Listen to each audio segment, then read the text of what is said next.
Hello everyone, welcome to my YouTube channel.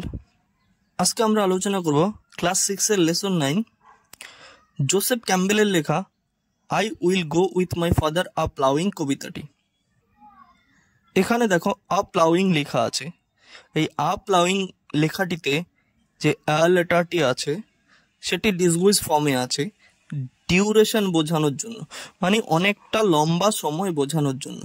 তাহলে এটা আমরা বলতে পারি যে I will go with my father a ploughing, এটার মানে হলো আমি আমার বাবার সাথে চাষের কাজে যাব বা কৃষি কাজে যাব। প্লাউইং শব্দের অর্থ, অ্যাকচুয়াল অর্থ যেটা যেটা সেটা হলো গিয়ে চাষ করা। আর যেটা প্লাউ তার মানে হলো নাঙল দেয়া। যেহেতু লম্বা সময় কখন লাগে, চাষের কাজে লম্বা সময় লাগে, বা এখানে বলতেই পারো যে আমি আমার বাবার সাথে নাঙল কষতে যাব বা হল কর্ষণ করতে যাব। ওকে, চলো কবিতাটি দেখার আগে কবি সম্পর্কে কিছু তথ্য জেনে নেওয়া যাক।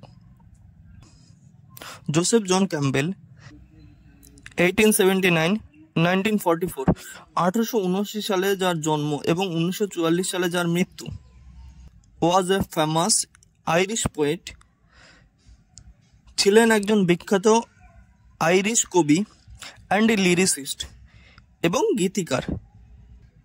হি was born in Belfast in an Irish family. তিনি বেলফাস্টের একটি আইরিশ পরিবারে জন্মগ্রহণ করেন। হিজ লিটারারি অ্যাক্টিভিটিস বিগান, তার সাহিত্যকর্ম শুরু হয় উইথ সং, গানের দ্বারা। ইন 1905 সালে হি মুভড টু লন্ডন, তিনি লন্ডনে চলে। His famous poems include at harvest, তার বিখ্যাত কবিতাগুলোর মধ্যে হলো at harvest, on walking, the blind man, at the fair, the old women, etc. এইগুলো হলো তার বিখ্যাত। যারা আমার এই চ্যানেলে আজকে প্রথম আসলে তারা চ্যানেলটিকে অবশ্যই সাবস্ক্রাইব করবে, আর যারা আগের থেকে করেছো তাদের সকলকে ধন্যবাদ, অসংখ্য ধন্যবাদ। এবং বন্ধুদের সঙ্গে এই ভিডিওটা শেয়ার করবে, লাইক করবে, কমেন্ট করবে। এই ভিডিওতে বা এই কবিতায় তোমাদের কোথাও কোনো সমস্যা হয় তাহলে সেটা আমাকে অবশ্যই কমেন্ট করে জানাবে। আমি তোমার প্রত্যেকের যে কোনো প্রশ্নের কমেন্ট করে যে কোনো প্রশ্ন আমাকে করবে, আমি প্রত্যেকটা কমেন্টের উত্তর দেব। Thank you everyone. কবিতা, let's read. I will go with my father a ploughing. আমি আমার বাবার সাথে নাঙল করতে যাব। যেহেতু চাষ করার প্রথম যে কাজটা হলো সেটা হলো চাষ করতে গেলে বা কৃষিকাজ করতে গেলে, তো এখানে বলেছে যে আমি আমার বাবার সাথে নাঙল করতে যাব। দেখো নাঙল এভাবে করা হতো। To the green field by the, সমুদ্রের ধারে সবুজ মাঠে। অ্যান্ড দ্য রুকস, এবং দাঁড় কাক। অ্যান্ড দ্য ক্রোজ, এবং কাক। অ্যান্ড দ্য সিগাল কথার অর্থ হলো গাংচিল, এবং গাংচিল এটা দাঁড় কাক, আমরা সবাই কাক চিনি, আর এটা হলো গাংচিল। Will come flocking after me, আমার পেছনে আসবে ঝাঁকে ঝাঁকে। ফ্লোকিং কথার অর্থ হলো ঝাঁকে ঝাঁকে। তারপর দেখো কি বলেছে, I will sing to the patient horse's, আমি গান করব সহিষ্ণু ঘোড়াদের উদ্দেশ্যে।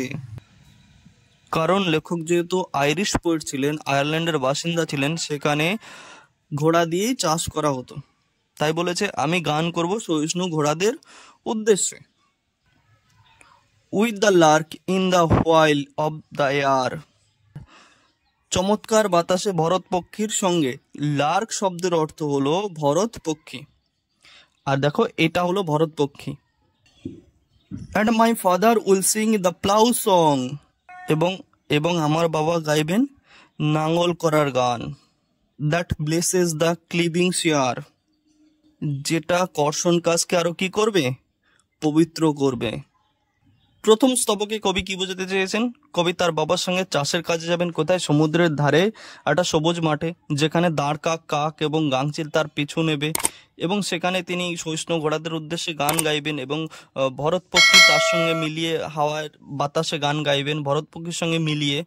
এবং তার বাবা কি করবে? চাষের বা কর্ষণের কাজ করবেন, যে কর্ষণের গান করবেন, যেই গানটা কি করবে, সেই কর্ষণ কাজকে আরো পবিত্র করে তুলবে। I will go with my father a sowing, এখানে সোয়িং শব্দের অর্থ হলো কি, বীজ বপন করা। আমি আমার বাবার সাথে বীজ বপন করতে যাব। To the red field by the sea, এবার যাবে কোথায়? লাল জমিতে, সমুদ্রের ধারে, সমুদ্রের ধারে লাল জমিতে, কারণ সেটা কর্ষণ করার পরে কি হয়ে গেছে? লাল মাটি উঠে এসছে। অ্যান্ড দ্য রুক্স এবং দ্বারকাক, অ্যান্ড দ্য ক্রোজ এবং কাক, অ্যান্ড দ্য স্টার্লিং, এবং এখানে দেখো স্টার্লিংও বলতে পারো এবং কি হরবোলা পাখিও বলতে পারো, এসব কটা পাখির নাম। আচ্ছা তাহলে আমরা কি রুক্স দ্বারকাক চিনেছি, কাক চিনি, তাহলে এটা কি? এইটা দেখো starling. Will come flocking after me, একত্রিত হয়ে কি করবে? আমার পেছন নেবে, একত্রিত হয়ে আমার পেছন নেবে বা ঝাঁকে ঝাঁকে আমার পেছন নেবে। I will sing to the striding sowers, আমি গান গাইব কর্মনিষ্ঠ বীজ বপনকারীদের উদ্দেশ্যে। প্রথমে গান গাইছিল কার উদ্দেশ্যে? সহিষ্ণু ঘোড়াদের উদ্দেশ্যে। এবার গান কাদের জন্য গাই? কর্মনিষ্ঠ বীজ বপনকারী বা কঠোর পরিশ্রমী বীজ বপনকারীদের উদ্দেশ্যে। With the finch on the greening sloe, finch হলো একটা গায়ক পাখি, এটা দেখো ফিন্স। গায়ক পাখির সাথে সবুজ শ্যামলিয়ায় কি করবে? এবার গান গাইবে। And my father will sing the seed song, এখন দেখো তার বাবা কিসের গান গাইবেন? বীজের গান করবে, এবং আমার বাবা বীজের গান করবে।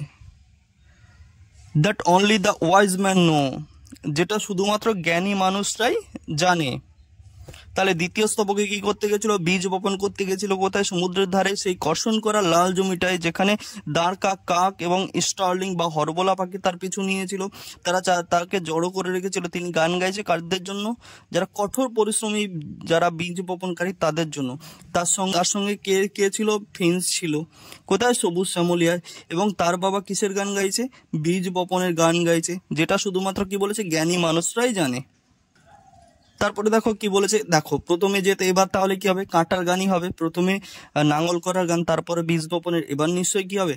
নাঙ্গল করার কথা, মানে কাটার কথাই আসবে, ফসল কাটার কথাই আসবে। দেখো দেখো কি বলেছে, I will go with my father a reaping. A reaping মানে কি? রিপিং কথার অর্থ হলো কি? ফসল কাটা। বলা যায় আমি আমার বাবার সাথে ফসল কাটতে যাব। To the brown field by the sea, সমুদ্রের ধারে খয়েরি বা বাদামি জমিতে। কারণ ফসলের যে শস্যের রং কেমন হয়? খয়েরি হয়, খয়েরি বা বাদামি হয়, তাই কি বলেছে? Brown field by the sea. And the geese এবং রাজহংসী, অ্যান্ড দ্য ক্রোজ এবং কাক, অ্যান্ড দ্য চিলড্রেন এবং শিশুরা, এটা হলো কি? রাজহংসী। Will come flocking after me, একত্রিত হয়ে আমার পেছু নেবে। I will sing to the tan faced reapers, এখানে দেখো ট্যান ফেস্ট কথার অর্থ কি হলো কি? তাম্র বর্ণের। আর রিপার্স মানে কি? যিনি শস্য কাটেন। তাহলে কবি এবার কার জন্য গান গাইবেন? আমি তাম্র বর্ণের যিনি শস্য কাটেন তার উদ্দেশ্যে কি করব? গান গাইব। With the rain in the heat of the sun, rain শব্দের অর্থ হলো কি? গায়ক পাখি। গায়ক পাখির সাথে তেজে বা গরমে, গায়ক পাখির সাথে সূর্যের তেজে বা গরমে, এটা হলো কি? রেন বা গায়ক পাখি।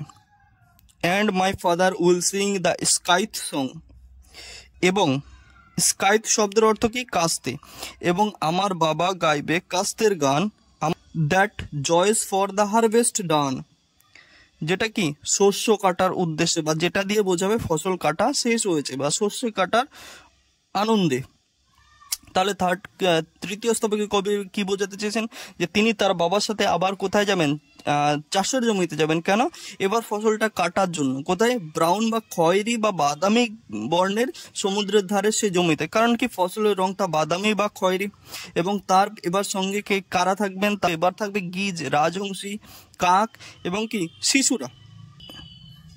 এবং তিনি গান করবেন তাম্রবর্ণের যিনি ফসল কাটেন তার উদ্দেশ্যে। আর কোথায় সেটা? সেটা হলো রেন মানে গায়ক। রেন এক ধরনের গায়ক পাখির সঙ্গে সূর্যের রোদে বা গরমের মধ্যে।